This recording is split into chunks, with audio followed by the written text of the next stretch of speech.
আসসালামু আলাইকুম ওয়া রাহমাতুল্লাহ। শিক্ষার্থী বন্ধুরা, কেমন আছো তোমরা? আজকে আমি তোমাদের 7 নম্বর লেসন প্ল্যান থেকে অঙ্ক করে দেখাবো।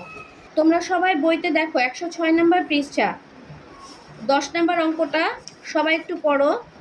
বিদ্যালয় থেকে স্বামীর বাড়ির দূরত্ব 7.5 কিলোমিটার এবং মিনার বাড়ির দূরত্ব 7.3 কিলোমিটার। বিদ্যালয় থেকে কার বাড়ির দূরত্ব বেশি এবং কত কিলোমিটার বেশি? হ্যাঁ, তো এই ধরনের একটা অঙ্ক আমরা গত ক্লাসে করেছি। তখন আমাদের সেই অঙ্কটা ছিল যোগ। আর এইবার দেখো এখানে কি বলেছে, বিদ্যালয় থেকে কার বাড়ির দূরত্ব বেশি এবং কত কিলোমিটার বেশি। তাহলে এইটা হবে আমাদের কি বলতো, বিয়োগ। বিয়োগ হবে কেন? কারণ কার বাড়ির দূরত্ব কতটুকুন সেটা কিন্তু আমাদের বের করতে হবে। সবাই একটু খেয়াল করো, আমি বোর্ডে করে রেখেছি, তোমাদেরকে এখন আমি বুঝাবো, একটু খেয়াল করো। বিদ্যালয় থেকে স্বামীর বাড়ির দূরত্ব কত? 7.5 কিলোমিটার। আবার দেখো বিদ্যালয় থেকে মিনার বাড়ির দূরত্ব, এখন স্বামীর বাড়ির দূরত্ব হচ্ছে 7.5 আর মিনার বাড়ি হচ্ছে 7.3 কিলোমিটার। তো 7.5 থেকে আমি 7.3 কিলোমিটার বিয়োগ করব, অর্থাৎ বাদ দিয়ে দিব।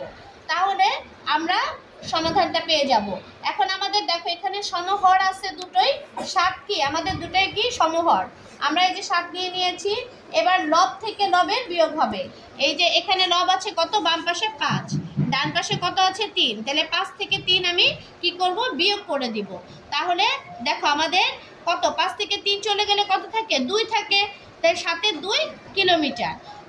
তাহলে আমরা লিখতে পারি বিদ্যালয় থেকে কার বাড়ির দূরত্ব, এখন আমাদের মনে হলো বেশি, বলো তো স্বামীর বাড়ি, কারণ বিদ্যালয় থেকে স্বামীর বাড়ির দূরত্ব বেশি, কত, 7.2 কিলোমিটার। এটাই হচ্ছে আমাদের উত্তর। তারপর আমরা কি করব, উত্তরটা লিখে ফেলবো। উত্তর 7.2 কিলোমিটার। সবাই কি বুঝতে পেরেছো? এটা ছিল আমাদের 7 নম্বর লেসন প্ল্যানে। 7 নম্বর লেসন প্ল্যানে আমরা আরেকটা জিনিস করব, সেটা হচ্ছে আমাদের বইতেই আছে, দেখো বই থেকে আমরা একটু দেখবো। দেখো 104, দেখো সঠিক উত্তরের পাশে কি করব, আমরা টিক চিহ্ন দিব, তাই না? এখন এই যে এই অঙ্কগুলো দেখো, এই যে আমি প্রথমে 1 নম্বর অঙ্কটা তোমাদের একটু বুঝাবো।